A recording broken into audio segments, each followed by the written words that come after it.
വസ്ത്രാലയം, Pattambi road, Kunnamkulam. Guruvayur road near royal hospital, Kunnamkulam. Mullurkara NSS higher secondary സ്കൂളിൽ school Kalolsavam Manjuthara എന്ന പേരിൽ അരങ്ങേറി. കാൻ ഫിലിം ഫെസ്റ്റിവലിൽ മികച്ച ബാലതാരത്തിനുള്ള പുരസ്കാരം നേടിയ മാസ്റ്റർ ഹംദാൻ മെഹബൂബ് കലോത്സവം ഉദ്ഘാടനം ചെയ്തു.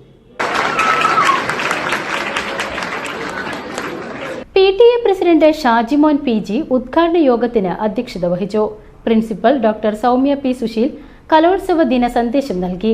PTA vice president Abdul Hakeem PA, മാതൃസമിതി president Prajitha Rajeev, school chairman Muhammad Anas KM എന്നിവർ ആശംസകൾ അർപ്പിച്ച് സംസാരിച്ചു. Head mistress Veena Venugopal, convener Sudha PS എന്നിവർ പങ്കെടുത്ത് സംസാരിച്ചു.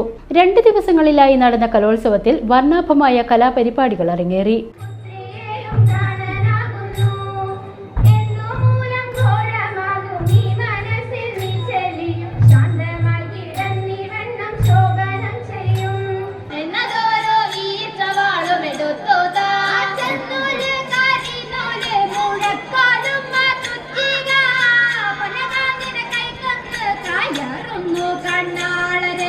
അസുരകളുടെ കണ്ടത്തിൽ ദേവകളുടെ ഭൂമിമേൽ കീർത്തനം പാടി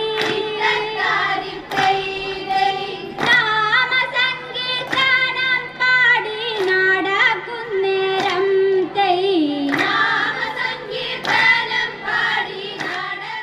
VCB ന്യൂസ്, മുള്ളൂർക്കര.